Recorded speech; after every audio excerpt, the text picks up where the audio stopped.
খেয়ানত এক প্রকার মুনাফিকি। নবী করিম সাল্লাল্লাহু আলাইহি ওয়াসাল্লাম বলেছেন, আয়াতুল মুনাফিকি সালাসুন, মুনাফিকের লক্ষণ তিনটি। আওয়াজ দিয়ে বলবেন কয়টি? মুনাফিকের লক্ষণ তিনটি। ইযা হাদ্দাসা কাযাবা, যখন কথা বলে মুনাফিকরা মিথ্যা বলে, কথা বললে। ওয়া ইযা ওয়া'আদা আখলাফা, ওয়াদা করলে ভঙ্গ করে, বলেন ওয়াদা করলে। ওয়া ইযা তুমিনা খানা, আমানত রাখলে খেয়ানত করে। নবী বলেছেন, বুখারীর হাদিস, মান ইয়াদমান লি মা বাইনা লিহইহি ওয়া মা বাইনা রিজলাইহি আযমানু লাহুল জান্নাহ, যে ব্যক্তি তার দুই চোয়ালের মধ্যবর্তী স্থান, তার জিহ্বার এবং তার দুই রানের মধ্যবর্তী স্থান, তার যৌনাঙ্গের হেফাজতের দায়িত্ব দিল, আমি নবী তার জন্য জান্নাতের জিম্মাদার হয়ে গেলাম। আমানতের প্রতিদান, আল্লাহ তার রসুলের সন্তুষ্টি অর্জন।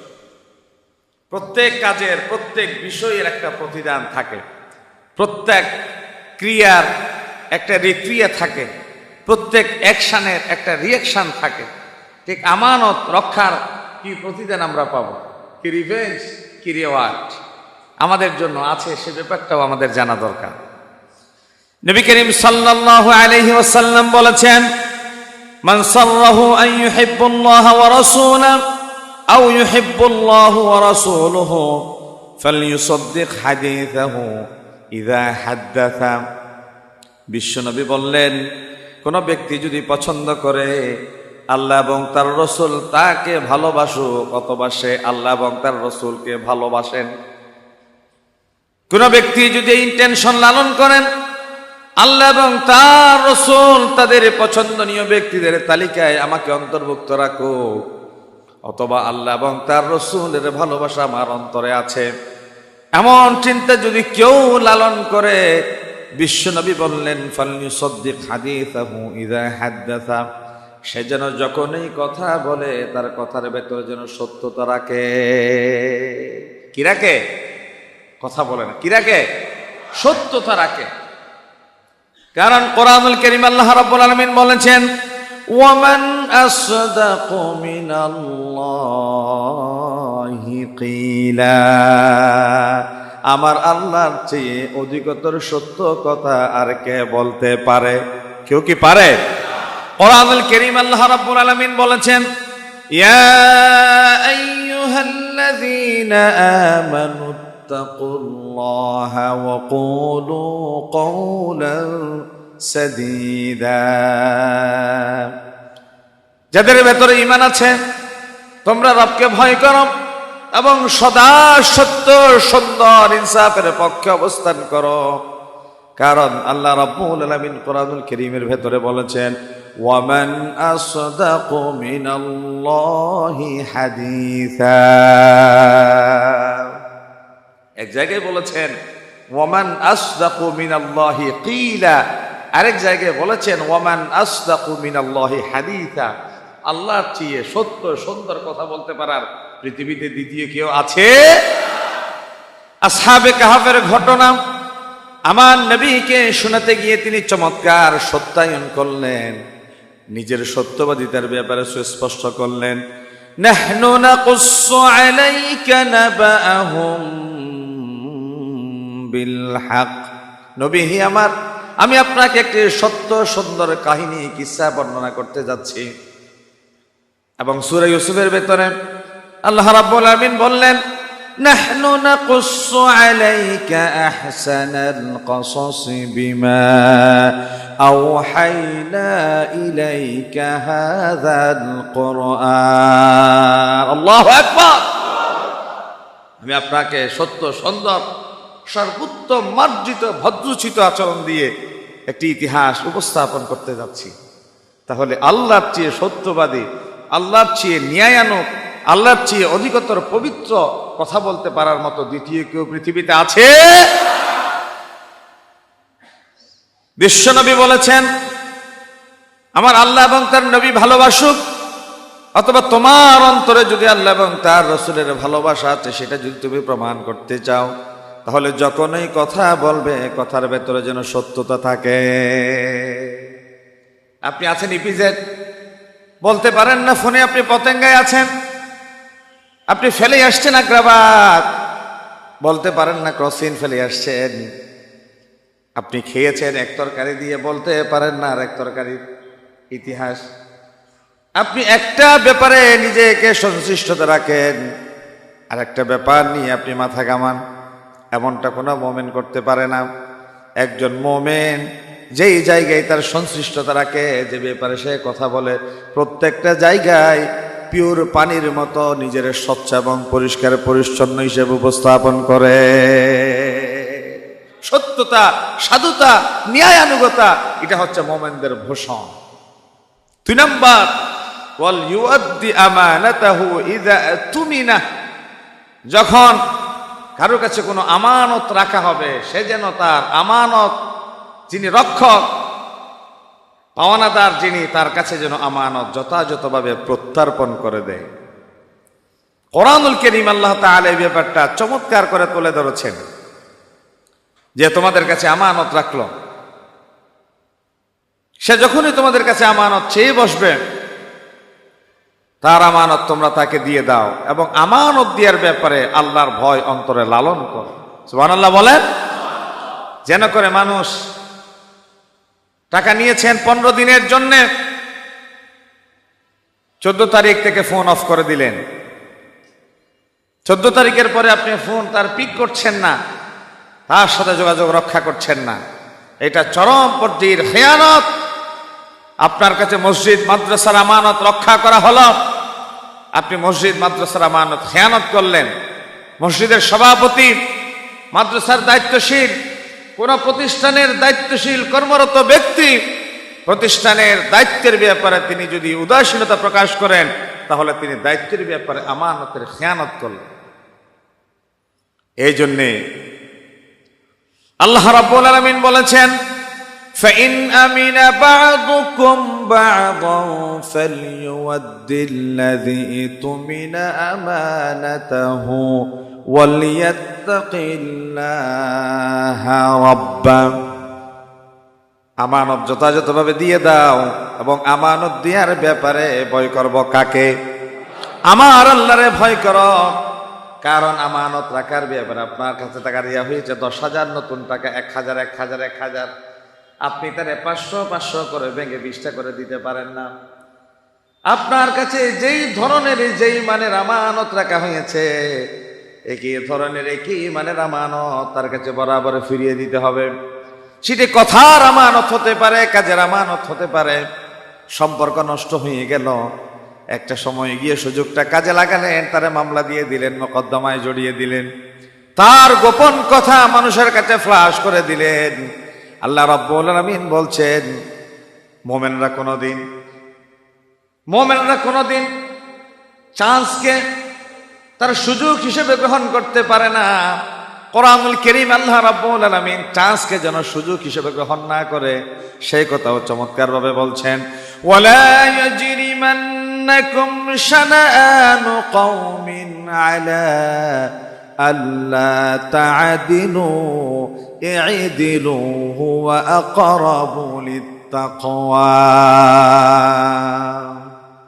আল্লাহ তাআলা বলেছেন, বাদী এবং বিবাদী, প্রথম পক্ষ দ্বিতীয় পক্ষ, তাদের ভেতরে বাদানুবাদ হলো, তাদের ভেতরে কনফ্লিক্ট হলো, তাদের ভেতরে মনোমালিন্য হলো, মনস্তাত্ত্বিক দূরত্ব হলো। তাদের ভেতরকার একজন হঠাৎ করে কোনো ব্যাপারে তিনি চেয়ারম্যান হয়ে গেলেন, তিনি মেম্বার হয়ে গেলেন। আজ থেকে 2-3 মাস আগেও তো আমরা দেখতাম, কেউ যদি নির্বাচনে ইলেকশন করার নিয়ত করেছেন, তিনি যদি তার মার্কা, তিনি যদি তার সিম্বল পেয়েছেন, একটা সময় আমরা দেখতাম নির্বাচিত হওয়ার পরে মানুষকে অভিনন্দন জানায়। আর গত 3 মাস আগে দেখেছি, নির্বাচিত হওয়ার আগে মানুষ যখন তার মার্কাটা নিশ্চিত করতে পারত, তার ঘরে দৌড়াদৌড়িতে অভিনন্দনে মানুষের সীমা থাকতো না। ঠিক কিনা বলেন? কারণ তারা জানে কোন সিম্বল পাওয়া, মার্কা পাওয়া মানে তার বিকাশের এমপি, বিকাশের মেয়র, বিকাশের চেয়ারম্যান নিশ্চিত। ঠিক না? কত বিকাশের এমপি দেখলাম, সমাজে যার 2 পয়সার গুরুত্ব নাই, প্রতিযোগিতায় আসলে যে দারোয়ান নির্বাচিত হবে না, সিকিউরিটি নির্বাচিত হবে না, সে হয়ে গেল এমপি, সে হয়ে গেল মন্ত্রী, আমার দেশকে লুটপাটের স্বর্গরাজ্যে পরিণত করে ছাড়লো। ঠিক কিনা বলেন না? আমার আল্লাহ সেই কথায় বলেছেন, যার সাথে যার দ্বন্দ্ব আছে, যার সাথে যার দূরত্ব আছে, বাই চান্স আপনি একটা পক্ষ একটা পদে অধিষ্ঠিত হয়ে গেলেন, উনি আপনার কাছে এখন বিচার প্রার্থী হয়ে আসলো, এই সুযোগটা কাজে লাগিয়ে আপনি তারা জবাই করে দিলেন, আপনি আমানতের খেয়ানত করলেন। কথা বলেছেন কে? সূরা মাইদা। চান্সকে আপনি কাজে লাগাতে পারবেন না। আপনি সাধারণ মানুষ থাকেন, বিচারক থাকেন, বিচার প্রার্থী থাকেন, বাদী থাকেন, বিবাদী থাকেন, অলওয়েজ আপনার ভূমিকা হবে মুমিন হিসেবে সমান।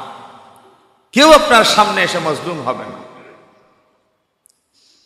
ওয়ালইউআদ্দি আমানাতাহু ইযা আতুমিনা, যখন তার কাছে কোনো কিছু আমানত রাখলো সে যেন যথার্থভাবে তা প্রত্যর্পণ করে। 3 নম্বরে বলেছেন ওয়ালইহসিনা জাওয়ারা মান জাওয়ারাহু, যে ব্যক্তি নিজের মুমিন পরিচয় দেয় সে যেন তার প্রতিবেশীর সাথে উত্তম আচরণ করে। আমরা মাসে 6 মাসে বছরে যার সাথে একবার দেখা হয় তার কাছে বড় সাধু, তার কাছে বড় শাহ সাহেব, তার কাছে বড় আল্লামা পীর সাহেব, যিনি আমার সাথে 30 দিন থাকেন, যিনি আমার প্রতিবেশী, তার কাছে খবর নিলে বোঝা যায় আসলে আমার সাধুগিরি কতটুকু কার্যকর। ঠিক না? এই জন্যে নবী করিম সাল্লাল্লাহু আলাইহি ওয়াসাল্লাম প্রতিবেশিত্বের ব্যাপারে অত্যধিক সতর্কতার ব্যাপারে কলম ধরেছেন, কথা বলেছেন, এবং নিজের স্ত্রীর ব্যাপারে সাক্ষ্য দেওয়ার, নিজের মুমিন পরিচয়ের ব্যাপারে যথোপযুক্ততা নির্বাচন করেছেন। তিনি বলেছেন খায়রুকুম খায়রুকুম লিআহলিহি ওয়া আনা খায়রুকুম লিআহলি, তোমাদের ভেতরে সে ব্যক্তি সর্বোত্তম যে তার পরিবারের কাছে উত্তম, আর আমি নবীর ব্যাপারে খবর নাও, আমার আহলে আয়াল পরিবারের কাছে গিয়ে আমি তাদের কাছে সর্বোত্তম। মানুষ মারা যাওয়ার পরে জানাজার মাঠে আমরা একটা ভুতুড়ে সাক্ষী দিই, বিদঘুটে সাক্ষী দিই, মানুষটা কেমন ছিল, আমরা বলি কি ভালো ছিল। এটা এক কি আজব নতুন প্রকৃতি ব্যাপার শুরু হলো, আমাদের বুঝে আসে না। যার সাথে জীবনে সাক্ষাৎ নাই, দেখা নাই, কথা নাই, লাশে জানাজার জন্য মানুষ উপস্থিত হলো, আপনি তার সাক্ষী নিয়ে নিলেন। সাক্ষী দেওয়ার জন্য তো আপনি তার কাজের ভেতরে সংশ্লিষ্টতা রাখতে হবে, তার সাথে সফর করতে হবে, তার সাথে সঙ্গ দিতে হবে, তার সাথে মুআমালাত, মুআশারাত, পরিচিতি, আন্তরিকতা, ভালোবাসা, হৃদ্যতা থাকতে হবে। এই জন্য রাসূলুল্লাহ বলেছেন একজন মানুষের ইনস এন্ড আউটস সবচেয়ে সবকিছু স্পষ্টভাবে জানার মতো একজন আছে, সে হচ্ছে তার বিবি। সে কে? তার বিবি। তার বিবির কাছে খবর নাও সে তার ব্যাপারে কি সাক্ষী। 2 নাম্বার আমানতের প্রতিদানের ব্যাপার, আমানত সংরক্ষণে জান্নাতের নিশ্চয়তা। যে ব্যক্তি আমানত সংরক্ষণ করলো আল্লাহ তাআলা তার জন্য জান্নাত নিশ্চিত করে দিয়েছেন। সুবহানাল্লাহ বলেন। এই হাদিসের ভেতরে আমরা 6টা বিষয়ের বিষয় শিখব, 6টা গুরুত্বপূর্ণ বিষয় সম্পর্কে জানব। বিশ্বনবী বলেছেন, সাইয়্যিদুনা উবাদা ইবনে সামিত রাদিয়াল্লাহু তাআলা আনহু হাদিস বর্ণনা করলেন, ইযমানু লি সিত্তাম মিন আনফুসিকুম আযমানু লাকুমুল জান্নাহ। যে ব্যক্তি আমাকে 6টা বিষয়ে জিম্মেদারিত্ব দিবে, আমি নবী নিশ্চয়তা দিলাম, গ্যারান্টি দিলাম, তার জন্য আল্লাহর জান্নাত অবধারিত হয়ে যাবে। কয়টা বিষয়? 6টা বিষয়ে যে ব্যক্তি জিম্মেদারিত্ব দিবে, আমি নবী জিম্মেদার হয়ে গেলাম, সে জান্নাতি। সুবহানাল্লাহ বলেন। 1 নাম্বার উসদুকু ইযা হাদ্দাসতুম, যখন কথা বলো সত্য বলো। কথা বললে কি বলবো? সত্য বলো। মুমিনরা কোনোদিন মিথ্যা বলে না, মুমিনরা কোনোদিন সততা প্রতারণা করে না। আল মুমিনু গিররুন কারীম, মুমিনরা হয় ব্যক্তিত্ব সম্পন্ন। ওয়াল ফাজির খাব্বুন লাঈম, আর যারা ফাজর ফিসকে ফুজুরির ভেতরে ব্যস্ত থাকে তারা একটু প্রতারক টাইপের হয়ে থাকে। বলেছেন মুহাম্মাদুর রাসূলুল্লাহ। তাহলে মুমিনরা হবে কিরকম? ব্যক্তিত্ব সম্পন্ন। বলেন মুমিনরা কিরকম? ব্যক্তিত্ব সম্পন্ন। তাদের পার্সোনালিটি থাকবে। তারা ঠাট্টা মস্করা করবে না, কাহ কাহ করে হাসবে না, রাস্তাঘাটে তারা হাতে মস্কারি করবে না, যেমন তেমন কথা বলে নিজের মর্যাদা নষ্ট করবে না। রাসূলুল্লাহ বলেছেন কথা বলবে সত্য বলবে, কথা বলবে আওয়াজ দিয়ে শুনতে যে কি বলবে? সত্য বলবে। মুমিনরা কোনোদিন মিথ্যা কথা বলতে পারে, আর যারা মিথ্যা কথা বলে তারা মুমিন হতে পারে? ফতোয়া তো আপনারাই দিয়ে দিন। মুমিনরা কোনোদিন মিথ্যা বলতে পারে না, আর মিথ্যা বললে তারা কোনোদিন মুমিন হতে পারে। তাহলে আমরা কি সত্যবাদী হব না মিথ্যাবাদী হব? কথা বলতে চাই, সত্যবাদী না মিথ্যাবাদী? রাসূলুল্লাহর কাছে জিজ্ঞাসা করা হলো, ইয়া রাসূলুল্লাহ, আমাদের ভেতরকার একজন মহিলা আছে যার নামাজ, যার সাদাকা, যার দিনদারিয়ত এত বেশি স্পষ্ট, এত বেশি পরিমাণ যে আমাদের সবাইকে ছাড়িয়ে গেল, তবে তার জবানটা খারাপ। রাসূলুল্লাহ বলছেন হিয়া ফিন্নার, সে জাহান্নামী। আরেকজনের ব্যাপারে জিজ্ঞাসা করা হলো, ইয়া রাসূলুল্লাহ, আচরণ খুব সুন্দর, নামাজে পরিমাণে কম, রোজায় পরিমাণে কম, সাদাকায় পরিমাণে কম। রাসূলুল্লাহ বলছেন হিয়া ফিল জান্নাহ, ইবাদত কম হোক, মানুষের সাথে মুআমালাতের প্রথম ভাষণ, বক্তব্য, বচন, কথন যার সত্য সুন্দর, সে ব্যক্তি আমি নবী গ্যারান্টি দিলাম জান্নাতি মানুষ। সুবহানাল্লাহ বলেন। এই জন্য কর্কশতা ভালো লক্ষণ নয়, রূঢ়তা ভালো ব্যাপার নয়, মেজাজ ভালো বিষয় নয়। মেজাজ রাখা যাবে না। অনেকেই বলে আমি একটু মেজাজি তো, না এটা বলা যাবে না, এটা আপনার ভালো আচরণ নয়, ভালো স্বভাব নয়। আমরা যে নবীজির উম্মত, এ ব্যাপারে কি কোনো সন্দেহ আছে? আর যারা নবীজির উম্মত, নবীজির আচরণ তাদের ভেতরেই তো রিফ্লেকশন হবে, তাদের ভেতরেই তো প্রতিফলিত হবে। আমার নবী যেমনটা করেছেন, আমার নবীর ভেতরে যে বিহেভিয়ার ছিল, তো একই বিহেভিয়ার থাকা চাই, ঠিক না? তাহলে আমার নবীর ভিতরে আচরণের ব্যাপারে কি দৃষ্টিভঙ্গি আল্লাহ লালন করতেন, আল্লাহ কি বলেছেন সেটা একটু জানি, তাহলেই আমরা নিজেরা বুঝতে পারবো আমার আচরণ কেমন হওয়া উচিত। কোরআনুল কারীম আল্লাহ রাব্বুল আলামিন বললেন, فبما رحمة من الله لنت لهم ولو كنت فظا غليظ القلب لانفضوا من حولك فاعف عنهم واستغفر لهم وشاورهم في الأمر فإذا عزمت فتوكل على الله إن الله يحب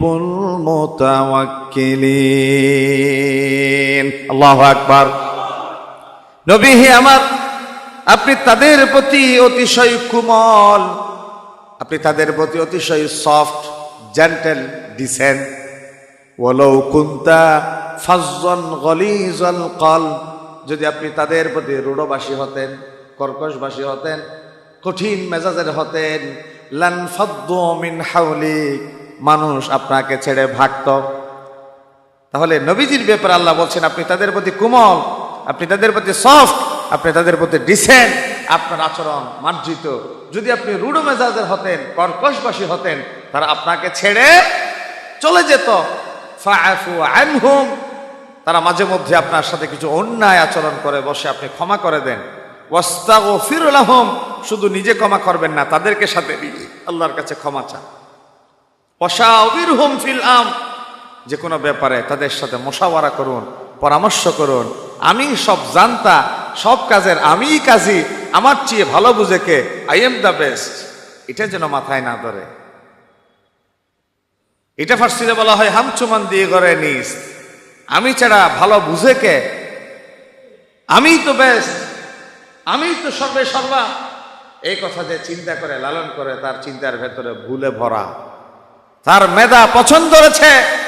আর আমার আল্লাহ কোরআনে বলছে ওয়াশাউবিরহুম ফিল আমর, প্রত্যেক জায়গায় একটা মুশাওয়ারা, একটা পরামর্শ করার দরকার আছে না নাই? ওয়া আমরুহুম শুরা বাইনাহুম ওয়া মিম্মা রাযাকনাহুম ইউনফিকুন। ইসলামী সংগঠন যারা চালায়, তাদের সাংগঠনিক কার্যক্রম পরিচালনার জন্য একটা মজলিসে শুরা থাকে। কি থাকে? মজলিসে শুরা। মজলিসে শুরার সদস্যরাই পরামর্শ দেয় কে এমপি হবে, কে চেয়ারম্যান হবে, কে মেম্বার হবে, কে প্রধানমন্ত্রী, কে প্রেসিডেন্ট হবে। দলের আমির এই কথা বলতে পারে না, আমার দল যদি ক্ষমতায় যায় আমি প্রেসিডেন্ট হব, এই কথা কি বলার অধিকার আছে? এটা ইসলাম এই অধিকার দেয় না। ইসলাম বলছে মজলিসে সুরার পরামর্শের ভিত্তিতে আমির যদি সভাপতির জন্য যোগ্য হন, প্রেসিডেন্টের জন্য যোগ্য হন, আমির হবে। যদি সংখ্যাগরিষ্ঠ মতামতের ভিত্তিতে পাওয়া যায় সেক্রেটারি সাহেব আমির হবেন, প্রেসিডেন্ট হবেন, তাহলে তিনি প্রেসিডেন্টের দায়িত্ব পালন করবেন। সভাপতি হলেই যে প্রেসিডেন্ট হতে হবে তা কিন্তু নয়।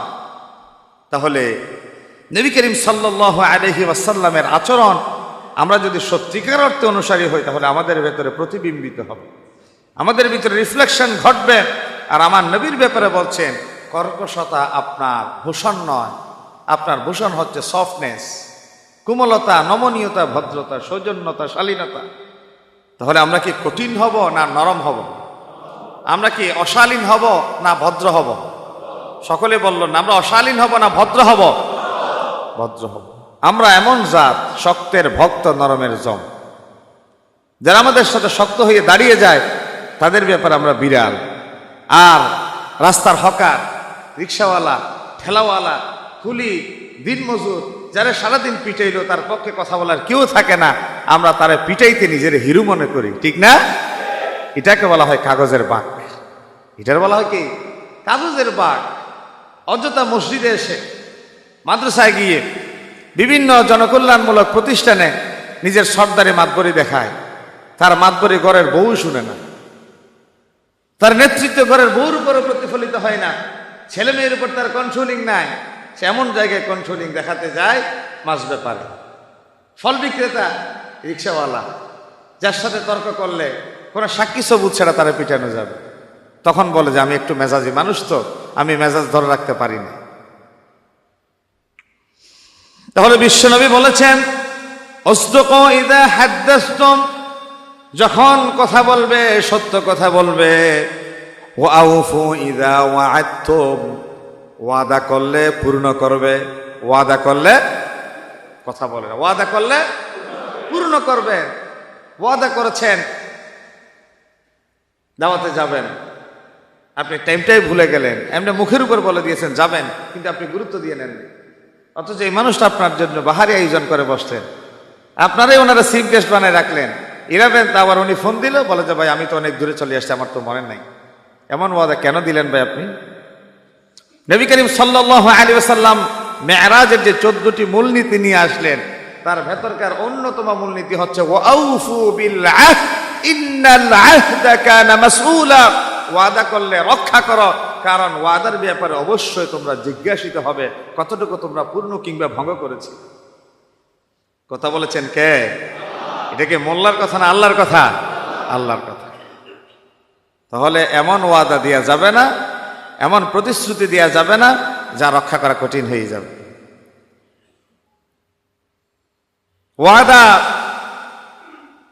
মোমেনদের ভূষণ, মোমেনদের চরিত্র, মোমেনদের চরিত্রের শোভা। মোমেনরা ওয়াদা দিলে রক্ষা করে। বাবা ওয়াদা করলো মসজিদের 2 ঘন্টা জায়গা দিবে, বাবা মারা যাওয়ার পরে ছেলে মেয়েরার ওয়াদা পূর্ণ করে না। এই জন্য মানুষ যখন মারা যায় তার সমস্ত সম্পদ মিরাস 4 ভাগে বিভক্ত। নাম্বার 1, কাফন দাফনের ব্যবস্থা করবে। 2 নাম্বার, 3 ভাগের 1 ভাগ দিয়ে ওসিয়ত পূর্ণ করবে। সমস্ত সম্পদ ওসিয়ত করে দিলে ওসিয়ত হবে না। সুলুসুমা বাকিয়া, 3 ভাগের 1 ভাগ। 3 নাম্বার ঋণ পরিশোধ করবে 100%। 4 নাম্বার, তার দায়িত্বশীল ওয়ারিশ যারা তাদের মাঝে সম্পদ বন্টন করবে। তাহলে মৃত ব্যক্তির সাথে সম্পর্কিত সম্পদ কয় ভাগে বিভক্ত? এগুলা ফরাইয়েস যে কিতাব সম্পদ বন্টন নামা তার ভূমিকাতে লেখা আছে। মৃত ব্যক্তির সাথে সংশ্লিষ্ট সম্পদের 4 ভাগ। নাম্বার 1, তার সম্পদ থেকে কাফন দাফনের ব্যবস্থা। 2 নাম্বার, ওয়াদা 3 ভাগের 1 ভাগ দিয়ে পূর্ণ। 3 নাম্বার, ঋণ থাকলে পরিপূর্ণ পরিশোধ, ঋণের ব্যাপারে নো কনসিডার। 4 নাম্বার, যারা ওয়ারিশ আছে তাদের ভেতরে মিরাসের যথাযথ ডিস্ট্রিবিউশন করা, বন্টন করা। ওয়াদা করলো বাবা জীবিত থাকতে তিনি সম্পদ মসজিদে দিবেন, মাদ্রাসায় দিবেন। ছেলে মেয়েরা এই সম্পদ আর মসজিদেও দেয় না, মাদ্রাসায়ও দেয় না।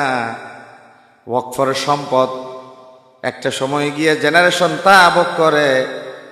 জেনে রাখবেন, যারা এই ওয়াকফ করেছে, যারা এই ওয়াদা করেছে, তাদের কবরের আযাবের জন্য এই সম্পদ ভোগ করার ওয়ারিশরাই যথেষ্ট হয়ে যাবে।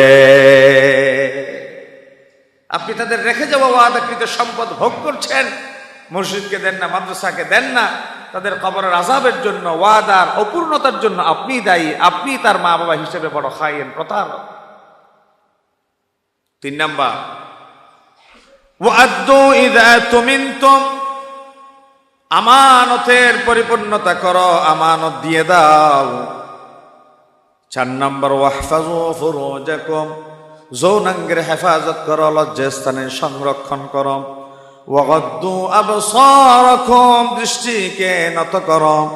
ওয়াকাফফু আইদিয়াকুম, এবং মানুষকে কষ্ট দিয়া থেকে নিজেরে গুটিয়ে নাও। কয়টা?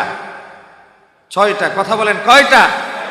আবার বলছি, 6টা বিষয়ে যে আমার জিম্মেদার মনে করবে, আমি যার 6টি বিষয়ে জিম্মেদার হব, আমি নবী তার জন্য জান্নাতের গ্যারান্টি যুক্ত হয়ে গেলাম। সুবহানাল্লাহ বলেন। নাম্বার 1, কথা বললে সত্য বলবে। বলেন, কথা বললে, ওয়াদা করলে রক্ষা করবে। বলেন, ওয়াদা করলে, আমানত রাখলে যথাযথভাবে দিয়ে দিবে, লজ্জাস্থানে হেফাজত করবে, দৃষ্টি সংরক্ষণ করবেন, সংযত করবেন। আর 6 নাম্বার, নিজেকে কষ্ট দিয়া থেকে মানুষের বিরত রাখবে, অর্থাৎ অন্যের কষ্টের উপকরণ বানাবে না নিজেকে। এই 6টা বিষয়ে আমরা আল্লাহর সাথে ওয়াদাবদ্ধ হতে পারবো না? বলো, পারবো না? তাহলে আমরা কি মানুষকে কষ্ট দিব নাকি আরাম দিব? আমরা কি লজ্জার যথাযথ ব্যবহার করব নাকি লজ্জার যেমন তো ব্যবহার করব? যথাযথ ব্যবহার। ইল্লা আলা আজওয়াজিহিম আও মা মালাকাত আইমানুহুম ফাইন্নাহুম গায়রু মালুমিন, হয় তাদের স্ত্রী অথবা অধীনস্থ দাসী, এই ছাড়া লজ্জার ব্যবহারের আল্লাহ বৈধতা দেয় না। এখন চরিত্র সংশোধন মোমেনদের বড় ভূষণ। বিশ্বনবী বলেছেন, বুখারীর হাদিস, মান ইয়াদমান লি মা বাইনা লিহয়াইহি ওয়া মা বাইনা রিজলাইহি আযমানু লাহুল জান্নাহ, যে ব্যক্তি তার 2 চোয়ালের মধ্যবর্তী স্থান তার জিহ্বার এবং তার 2 রানের মধ্যবর্তী স্থান তার যৌনাঙ্গের হেফাজতের দায়িত্ব দিল, আমি নবী তার জন্য জান্নাতের জিম্মাদার হয়ে গেলাম। 3 নাম্বার, আমানত হচ্ছে সফলতার চাবিকাঠি। কোরআনুল কারীমে আল্লাহ রাব্বুল আমিন বলেছেন, قد أفلح المؤمنون الذين هم في صلاتهم خاشعون, মুমিনরা তো সফল যারা নামাজে খুশু খুদু অবলম্বন করে। কয়েক আয়াত পরে আল্লাহ রাব্বুল আমিন বলেছেন, والذين هم لأماناتهم وعهدهم راعون, যারা আমানত সংরক্ষণ করে এবং ওয়াদা পূর্ণ করে, তাদের জীবন সফলতা পরিপূর্ণতার চূড়ান্ত শিখরে তারা পৌঁছে যায়। সুবহানাল্লাহ বলেন। গোটা দুনিয়ার উপর 5ম নাম্বার, আমানতের প্রাধান্য। আমানতের প্রাধান্য গোটা দুনিয়ার সমস্ত সম্পদের চেয়ে বেশি। হযরত আব্দুল্লাহ ইবনে আমর রাদিয়াল্লাহু তাআলা আনহু হাদিস বর্ণনা করেন, নবী করিম সাল্লাল্লাহু আলাইহি ওয়াসাল্লাম বলেছেন, আরবাউন ইযা কুন্না ফীকা ফালা আলাইকা মা ফাতাকা মিনাদ দুনিয়া, যার কাছে 4টি বৈশিষ্ট্য থাকবে, সারা দুনিয়ার অন্য কিছু না হলো তার কোনো ক্ষতি হয়ে যাবে না। 4টা বৈশিষ্ট্য যার কাছে থাকবে, 4 গুণে যে গুণান্বিত হতে পারবে, দুনিয়ার আর কোনো অর্জন যদি নাও হয় তার বড় কোনো ক্ষতি হয়ে যাবে না। 1ম নাম্বার, হিফজু আমানাতিন, আমানতের সংরক্ষণ যার ভেতরে থাকবে। ওয়াসিদকু হাদিসিন, সত্য বচন যার মুখে থাকবে। ওয়া হুসনু খলিকাতিন, চরিত্রের নির্মলতা যার ভেতরে থাকবে, ওয়া ইফাতু ফি তুহমাতিন, রিজিকের স্বনির্ভরতা যার ভেতরে থাকবে, সারা দুনিয়ার তামাম সম্পদের চেয়ে আল্লাহ রাব্বুল আলামিন তার নিয়ামত যুক্ত রেখেছে।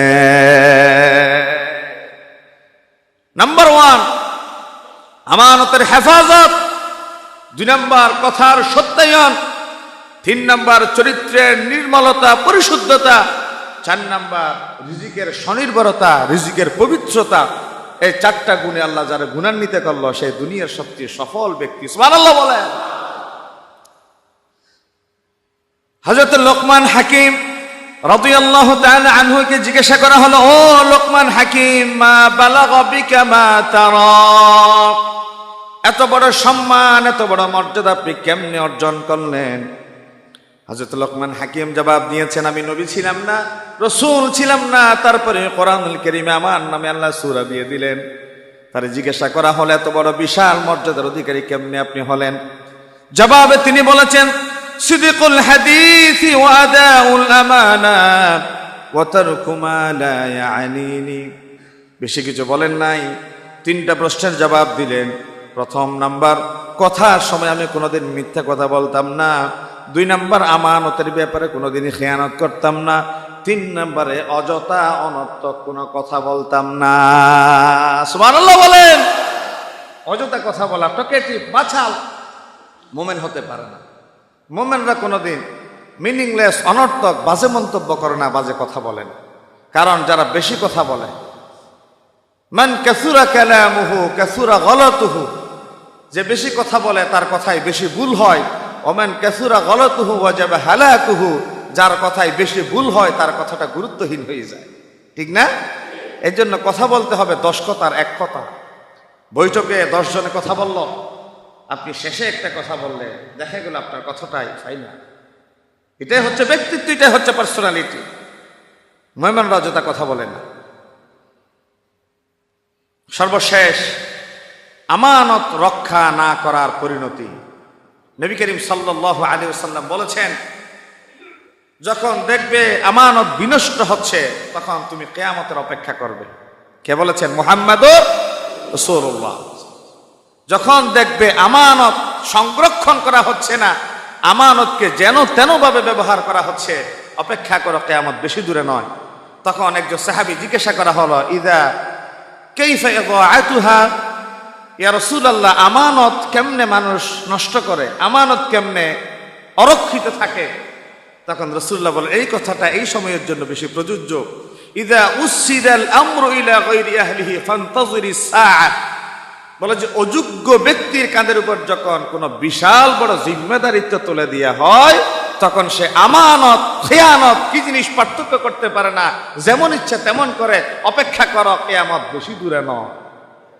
কথাটা কিনা বলেন না?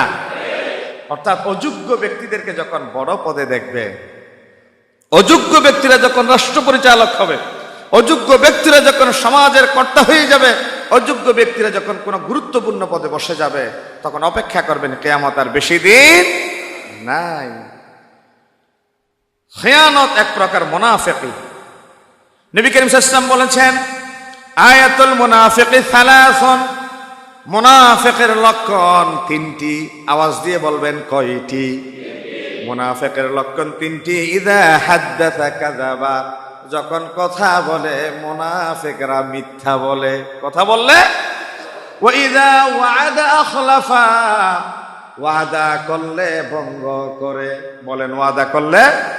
ওয়া ইযা তুমিনা খানা, আমানত রাখলে খেয়ানত করে, আমানত রাখলে। আরেকটা হাদিসে আছে, ওয়া ইযা খাসামা ফাজারা, যখন ঝগড়া লেগে যায়, ঝগড়ার মাঝখানে গালিগালাজ করে। তাহলে আমাদের মাথা গরম হয়ে গেলে, মেজাজ চড়া হয়ে গেলে গালিগালাজ আছে না নাই? যাদের কথার ভেতরে গালিগালাজ শোনা যাবে, গালিগালাজ পাওয়া যাবে, ধরে নিবেন ইমানের ছিটে ফোঁটা নাই, সেই টাটকা মুনাফিক। সে কি? মুনাফিক। কথা বলেছেন মুহাম্মাদুর রাসূলুল্লাহ সাল্লাল্লাহু আলাইহি ওয়াসাল্লাম। যে আমানত সংরক্ষণ করে না, সেই তো মুনাফিক। আর মুনাফিকের চূড়ান্ত পরিণতির ব্যাপারে কোরআন বলছে, ইন্নাল মুনাফিকিনা ফিদ দারকিল আসফালি মিনান নার ওয়া লান তাজিদা লাহুম নাসীরা। জাহান্নামের দাও দাও করা আগুনে, অগ্নিগর্তের ভেতরে সবচেয়ে নিম্ন ঠিকানা যার হবে সে হচ্ছে মুনাফিক, যার ভেতরে আমানতদারিতা নাই, ওয়াদা করলে ভঙ্গ করে, কথা বললে মিথ্যা বলে, আর ঝগড়া লেগে গেলে গালিগালাজ করে, সেই তো চূড়ান্ত মুনাফিক। আপনাদের সামনে আমানতের ব্যাপারে আমি পূর্ণাঙ্গ একটা আলোচনা করার চেষ্টা করছি। আর এটা তো জুমার আলোচনা, লম্বা কথা বলার তো সুযোগ নেই। যে কথাগুলো একেবারে সিলেক্টিভ, বাছাই করা কথা, এই কথাগুলো মূলত আপনাদের সামনে বলি। না হয় যে 6-7টা পয়েন্টের উপর কথা বলেছিলাম, এই বিষয় যদি ধরি পুরো একটা বছর লেগে যাবে এই 6-7টা বিষয় শেষ করতে। কিন্তু আমরা চেষ্টা করি এক একটা নতুন নতুন বিষয় দিয়ে যদি আমাদের 16-17 বছর না বলা কথাগুলো যদি একসাথে কাজা এবং কাফারা সহ বলা যায়, তাহলে মানুষের ভেতরে মানোন্নয়ন, আত্মগঠন হওয়া সম্ভব, ঠিক কিনা? এই জন্যই আমরা আপনাদের কাছে কিছু ছোট ছোট টপিক ধরে ধরে, এগুলা কোনো বড় ওয়াই সাজা উদ্দেশ্য নয়, কথা বলে সময় নষ্ট করা উদ্দেশ্য নয়। কথা বলবো, নিজেরা পড়াশোনা করবেন, কথা বলবো, জ্ঞানের স্পৃহা বেড়ে যাবে, জ্ঞানের পিপাসা বেড়ে যাবে, নিজেরাও এই ব্যাপারে পড়াশোনা করবেন। পড়াশোনা করবেন তো ইনশাআল্লাহ? না হয় এই জুমার দিনের 40-50-1 ঘন্টা আলোচনা কি হবে? এক সপ্তাহ কিছুই হবে না এই আলোচনা। এটা জাস্ট একটু ধরিয়ে দিলাম, বাকি বিষয়টা আপনাদেরকে খুঁজে বের করতে হবে। এটা মনে করতে হবে এটা একটা পাঠশালা, বিশ্বজোড়া পাঠশালা। মোর সবার আমি ছাত্র। সারা দুনিয়ায় জ্ঞান হচ্ছে মুসলমানদের হারানো ধন, যে যেখান থেকে পাও জ্ঞানকে তোমরা কুড়িয়ে নাও, জ্ঞান আহরণ করে নাও। এটা জ্ঞান অর্জনের একটা ছোট্ট পাঠশালা, একটা ক্লাস হিসেবে আমরা সময় দিচ্ছি। বাকি বিষয়টা আপনাদেরকে টেনে আনতে হবে। পড়তে পারবেন তো ইনশাআল্লাহ? প্রত্যেকের ঘরকে এক একটা লাইব্রেরি করে তুলবেন, লাইব্রেরি করে তুলবেন।